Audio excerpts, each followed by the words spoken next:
آج سے قریب 90 سال پہلے ایک لڑکی نارمل چاکلیٹ فلیور کوکیز بنا رہی تھی۔ یہ اس کا روز کا کام تھا، جس میں وہ بیکنگ چاکلیٹ کو بسکٹ ڈو میں مکس کرتی تھی اور چاکلیٹ فلیور کوکیز بناتی تھی۔ لیکن آج کا دن کافی زیادہ امپورٹنٹ ہونے والا تھا، کیونکہ آج وہ جو کرنے جا رہی تھی اس کو 90 سالوں کے بعد بھی یاد رکھا جانا تھا۔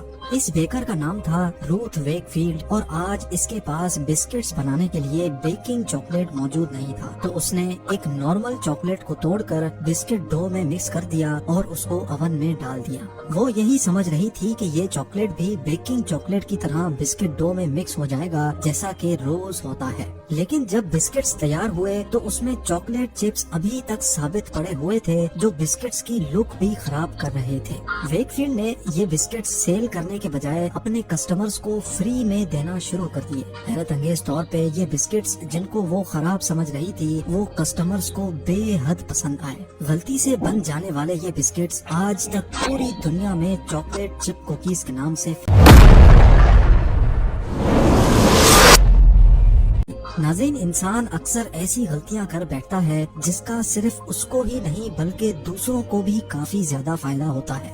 آج آپ غلطی سے بن جانے والی ایسی چیزوں کے بارے میں جانیں گے جو آج ہم تقریباً روز ہی استعمال کرتے ہیں۔ تو آئیے شروع کرتے ہیں۔ نمبر 1، ماچس کے ایجاد ہونے سے پہلے آگ لگانے کے لیے ایک خاص قسم کے پتھر کو اسٹیل کے ساتھ رگڑا جاتا تھا۔ یہ خاص پتھر، جس کو فلنٹ بھی کہا جاتا ہے، اس کے ذرے چنگاری بن کر گرتے تھے، جن کو خشک پتوں پر گرایا جاتا تھا اور پھر آگ لگائی جاتی تھی۔ لیکن 1826 میں ایک ایسا چمتکار ہوا جس نے پوری دنیا کی یہ مشکل ہی آسان کر دی، اور یہ چمتکار ایک ایسی انوینشن تھی جو غلطی سے ہو گئی تھی۔ برٹش فارماسسٹ جان واکر، جو کہ ڈیفرنٹ کیمیکلز کو ملا کر دوائیاں بناتا تھا، وہ ان کیمیکلز کو مکس کرنے کے لیے لکڑی کی اسٹکس یوز کرتا تھا جن پر کیمیکل چپک جایا کرتے تھے۔ عام طور پر تو وہ یہ اسٹکس پھینک دیا کرتا تھا، لیکن ایک دن وہ اس اسٹک کو اپنے کمرے میں پڑے ایک پتھر سے رگڑ رہا تھا تو اچانک اس میں آگ لگ گئی۔ یہ دیکھ کر جان کو کافی حیرت ہوئی کہ جس آگ کو لگانے کے لیے اتنی محنت کرنی پڑتی تھی، وہ ایک ہی سیکنڈ میں اتنی آسانی سے لگ گئی۔ جان واکر نے اپنی اس غلطی سے ہو جانے والی انوینشن سے کوئی فائدہ نہیں اٹھایا، بلکہ دنیا بھر میں لوگوں کی مشکل آسان کرنے کے لیے ماچس کا کیمیکل فارمولا فری میں بانٹنا شروع کر دیا۔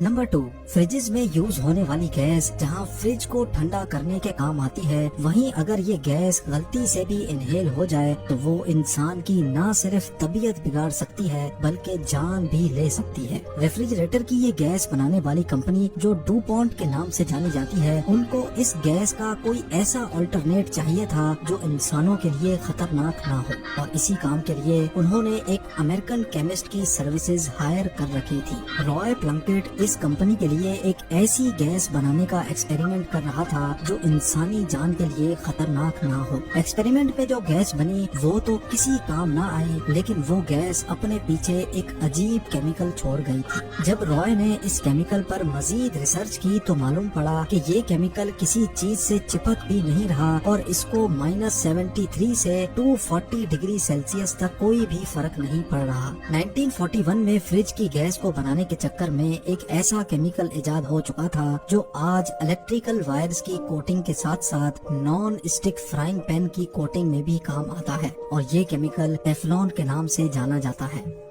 نمبر 3، پوٹیٹو چپس، جو کہ آج کل ہر گروسری اسٹور کے شیلف پر بھرے پڑے ہوتے ہیں اور جن کو پوری دنیا میں ایک فیمس سنیک کے طور پہ کھایا جاتا ہے۔ ان پوٹیٹو چپس کی انوینشن کے پیچھے بھی ایک بہت ہی انٹرسٹنگ اسٹوری ہے۔ آج سے قریب 170 سال پہلے نیو یارک کے ایک ریسٹورینٹ مونز لیک ہاؤس میں جارج کرم نامی ایک شیف کام کرتا تھا۔ یہ ریسٹورینٹ کافی فیمس ہوا کرتا تھا، اسی وجہ سے جارج کرم پہ کام کا کافی لوڈ بھی تھا اور وہ کافی فرسٹریٹڈ بھی رہتا تھا۔ ایک دن ایک کسٹمر نے فرینچ فرائز آرڈر کیے جو جارج نے کوک کر کے سرو کر دیے، لیکن کسٹمر کو وہ فرائز نرم لگے تو اس نے واپس لوٹا دیے اور کہا کہ ان کو کرسپ کر کے واپس دو۔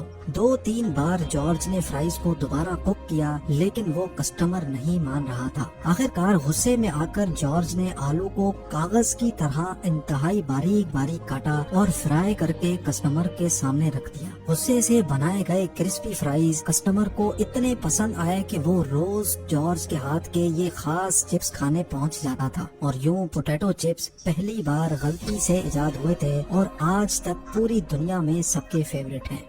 Number 4، American chemist doctor Spencer silver 3M company کے لیے کام کرتے تھے۔ یہ اپنی کمپنی کے لیے ایک ایسی گلو بنا رہے تھے جو حد سے زیادہ اسٹکی ہو، یعنی وہ گلو جب کسی چیز پر لگے تو اترنے کا نام بھی نہ لے۔ لیکن ایکسپیریمنٹ کے دوران ڈاکٹر اسپینسر سے جو گلو بنی وہ اس کے بالکل اپوزٹ تھی۔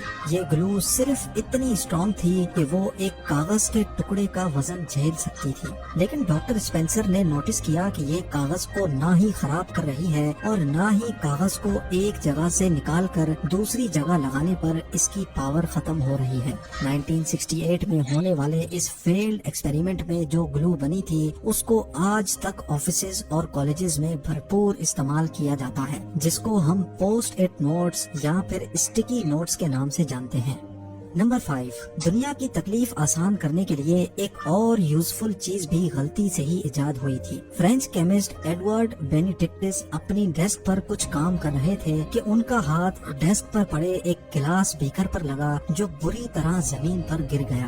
لیکن ایڈورڈ کو حیرانی اس بات پر ہوئی جب انہوں نے یہ دیکھا کہ یہ شیشے سے بنا پتلا بیکر اتنی بری طرح گرنے کے باوجود بھی نہیں ٹوٹا، بلکہ اس میں صرف کریکس پڑ گئے تھے۔ یہ دیکھ کر ان کو ماجرا سمجھ نہیں آیا کہ آخر گلاس ٹوٹا کیوں نہیں۔ بعد میں ان کو معلوم پڑا کہ پچھلی بار اس بیکر میں انہوں نے جو کیمیکل مکس کیے تھے اس کیمیکل کی ایک لیئر گلاس پر رہ گئی تھی جس نے گلاس کے ٹکڑوں کو بکھرنے سے روک لیا تھا۔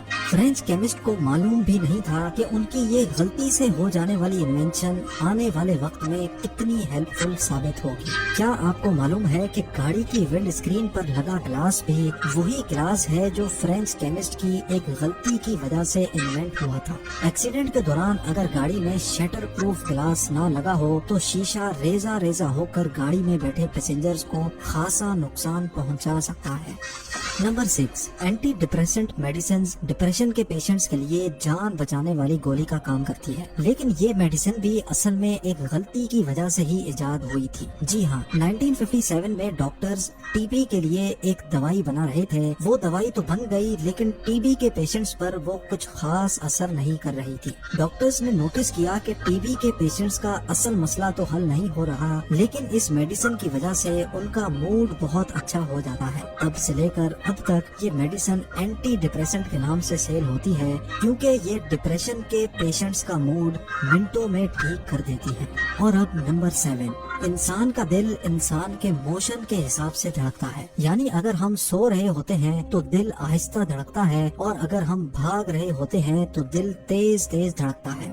لیکن دل کو کیسے پتا چلتا ہے کہ کب تیز دھڑکنا ہے اور کب سلو؟ اس کے لیے باڈی میں ایک نیچرل سینسر ہوتا ہے جس کو سائنس نوڈ کہا جاتا ہے۔ یہ سینسر آٹومیٹیکلی باڈی کے فنکشن کے حساب سے دل کی دھڑکن کو کنٹرول کرتا ہے۔ لیکن کیا ہوگا اگر یہ ہمارا نیچرل سینسر کسی وجہ سے کام کرنا چھوڑ جائے؟ اس کے لیے یہ چھوٹی ڈیوائس استعمال ہوتی ہے جس کو پیس میکر کہا جاتا ہے۔ یہ پیس میکر دل کی دھڑکن کو مینٹین رکھتا ہے اور حیرت انگیز طور پہ یہ پیس میکر بھی ایک غلطی کی وجہ سے ہی انوینٹ ہوا تھا۔ امریکن انجینئر ولسن گریٹ پیچ ایک ایسی ڈیوائس بنا رہے تھے جو صرف دل کی دھڑکن کو کاؤنٹ کرے، لیکن ایک غلط الیکٹرانک کمپوننٹ ایڈ کرنے کی وجہ سے ان سے ایک ایسی ڈیوائس بن گئی جو دھڑکن کاؤنٹ کرنے کے بجائے اس کو دوبارہ بنانے کا کام کرنے لگی۔ جب ڈاکٹرز کو معلوم پڑا تو ان کو یہ غلطی سے بن جانے والی ڈیوائس کافی ہیلپ فل لگی جس کو پیس میکر کا نام دیا گیا۔ پہلا پیس میکر 1960 میں ایک انسان کے اندر لگایا گیا تھا اور تب سے لے کر اب تک یہ جان بچانے کا کام کرتا آ رہا ہے۔